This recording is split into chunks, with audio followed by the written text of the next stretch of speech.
मन बड़ा विचलित सा हुआ जब कुछ खबरें पड़ी कि आर्मी की भर्ती की तैयारी कर रहे कुछ नौजवानों ने आत्महत्या करने की कोशिश की या कर ली। और फिर दिमाग में सवाल आया कि आत्महत्या कर करके तो आप देश की सेवा नहीं कर पाए। वो तो क्या मालूम था कि आने वाले वक्त में आपके लिए क्या रास्ता चुना हो। परमात्मा आपको कितने बड़े स्थान पर बिठाना चाहता हो। पता नहीं आपके हाथ में क्या दे दे कि आप देश की सेवा वैसे कर सकें। हमारे प्रधानमंत्री भी तो 10वीं फेल हैं। तो क्या हुआ अगर मान लीजिए आप आज आर्मी में भर्ती नहीं हो पाए, या आज आपके सपनों पर मोदी सरकार ने ग्रहण लगाने की कोशिश की है। और ये कोशिश ही तो है। ये किसने कहा कि ये कामयाब हो जाएंगे? ये किसने कहा कि जनता सरकार मोर्चा इनको कामयाब होने देगा? ये कोई रैली निकाल के तो दिखाएं अपने। जो भर्ती वाली रैली है, आर्मी की भर्ती वाली रैली है, ये लोगों के बिना, आर्मी के नौजवानों के बिना कैसे कामयाब करेंगे? हाँ, समाज से कोई आदमी वहां उस रैली में नहीं जाएगा 4 साल के लिए भर्ती होने, लेकिन इनके प्राइवेट गुंडे जरूर जाएंगे। तो हम लोग विरोध करने के लिए पहुंच जाएंगे। ये चाहते तो यही है ना कि देश में अराजकता का माहौल आए। कोई बात नहीं, हम विरोध तो करेंगे अपने गांधीवादी तरीके से। हम अब जो गलत हो रहा है उसका विरोध तो हम लोग करेंगे। तो वो नौजवान जो निराश हैं, वो नौजवान जो आर्मी की भर्ती की तैयारी कर रहे हैं, उनसे गुजारिश ये है कि वो निराश ना हो, निराशा में डूबकर कोई अतिवादी कदम ना उठाएं। इस तरह की गलत चीज़ नहीं करनी है। इससे तो बेहतर है आप अपने आप को अपने गांव को सौंप दीजिए कि मैं अपने गांव के विकास और उत्थान के लिए काम करूंगा। जनता सरकार मोर्चा आपको ट्रेनिंग देगा।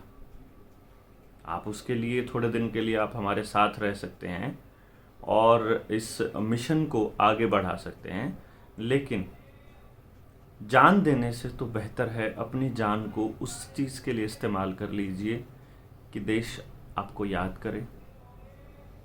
आप ये मान सकते हैं कि आपने आज से अपनी जान दे दी। घर वालों की तरफ से घर वालों को बोल सकते हैं कि समझ लीजिए कि मैं मर गया। उसके बाद अपने देश के लिए लग जाइए। तो आपसे गुजारिश है दोस्तों, अपनी भावनाओं को थोड़ा कंट्रोल में रखें और उस नियंत्रण में रह करके निर्णय लें। आने वाले वक्त में जनता सरकार मोर्चा एक बहुत बड़ा आंदोलन कर सकता है। तो आप उससे जुड़कर अपने गांव में और लोगों को जोड़ सकते हैं। रोज़ के 10 आदमियों को जोड़ना है। जो भी आदमी इस वीडियो को सुन रहा है उसने उनको समझाना है, उनको बताना है। हो सकता है आज वो व्यक्ति आपके साथ जुड़ने को तैयार ना हो, लेकिन आप उसका नंबर ले लीजिए और उसको बताइए कि भविष्य में हम जो आंदोलन करेंगे तो आपको कॉल देंगे, आप आइएगा। मेरा कहने का मतलब ये है कि आप उन लोगों को ज़रूर शामिल कीजिए। बाकी अपना नंबर भी दे के आ सकते हैं, ग्रुप्स में भी जोड़ सकते हैं, जैसे भी आपको लगे, लेकिन जान नहीं देनी है।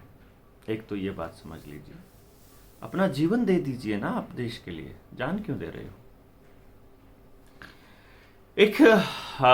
जो अपना स्वास्थ्य मंत्री है भारत का, मनसुख मांडविया, मैं उसको वर्ल्ड इकोनॉमिक फोरम के जो गुंडे हैं, जो आपराधिक गिरोह है, वो दावोस में उनकी मीटिंग चल रही थी, समिट चल रही थी, उस समिट में बोलते हुए देख रहा था।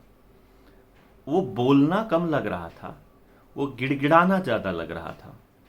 वो अपने अच्छे काम बताना कम लग रहा था, बल्कि उनके सामने ये दिखाने की कोशिश कर रहा था कि मास्टर देखिए मैंने इतना कर दिया है।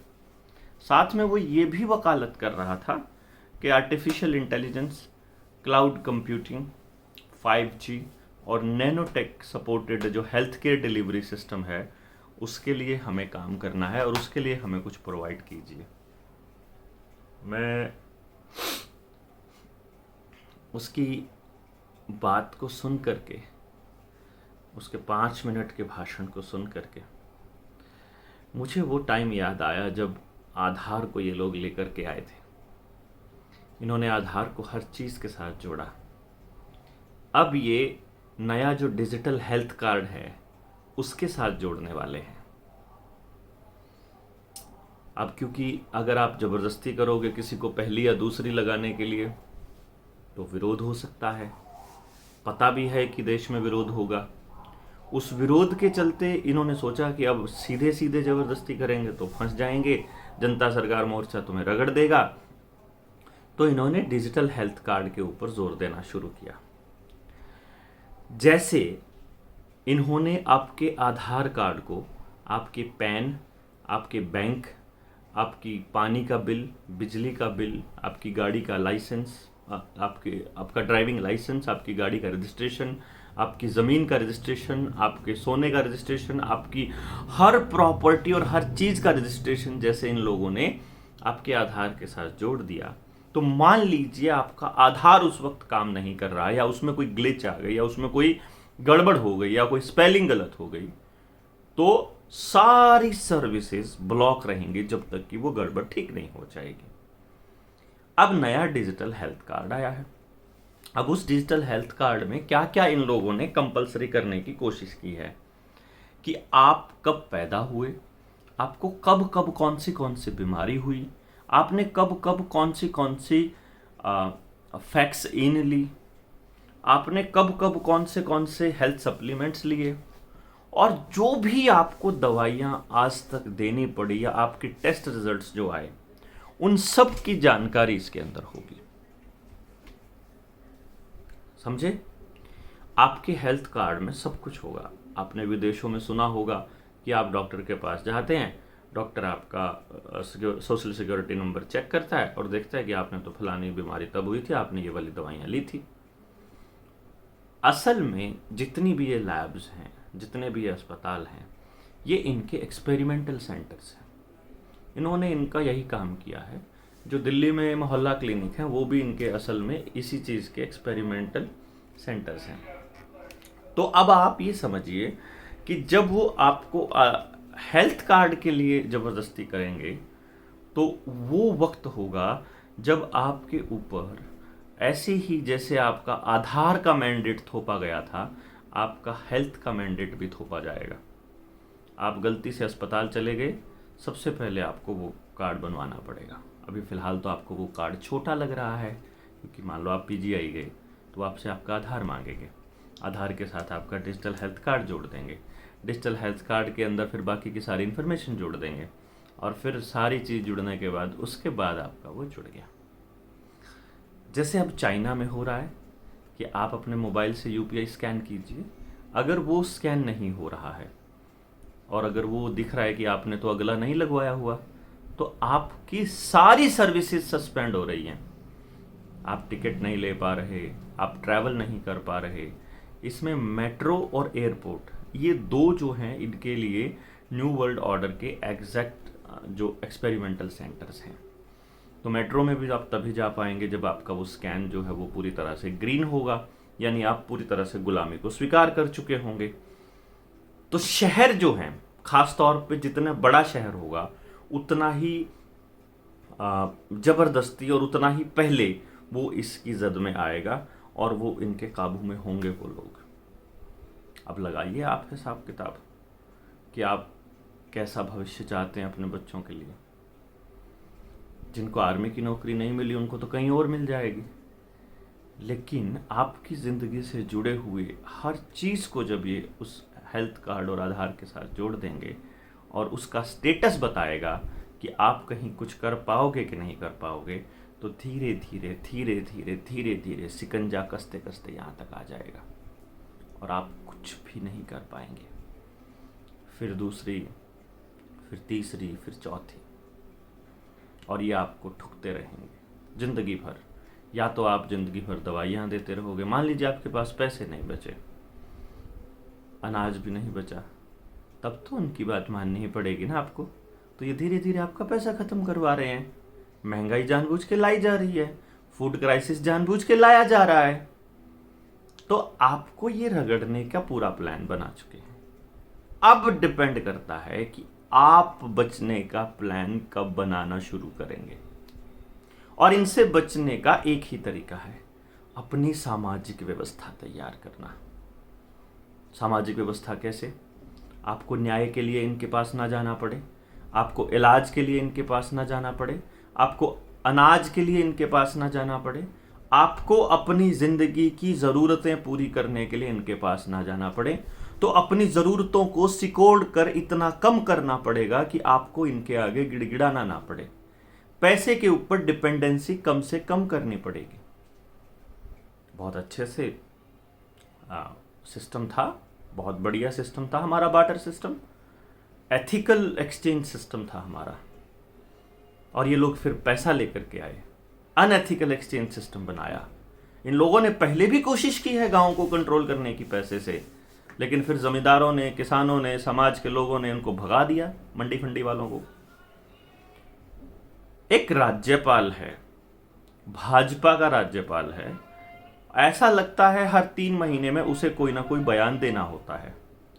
उसने, संघियों ने, मतलब आरएसएस के लोगों ने जयपुर के अंदर एक सम्मेलन किया, मतलब कोई जाट संसद करके कोई शब्द इस्तेमाल करते हैं वो लोग, वो बुलाया। उसमें उस राज्यपाल ने बयान दिया, सत्यपाल मलिक की बात कर रहा हूं, उसने बयान दिया कि जेड़ी उठा लो, लठ उठा लो और इनका इलाज बांधो। ये उसने कहा, लोगों को हिंसा करने के लिए उसने उकसाने की कोशिश करी। उसके जवाब में मैं आपको बताना चाहूंगा, वो चाहता है कि ये कौम जो लड़ाकू कौम है वो लड़े और उसके ऊपर फिर से वही तमगा लगाया जाए, वही ठप्पा लगाया जाए कि ये आतंकी हैं।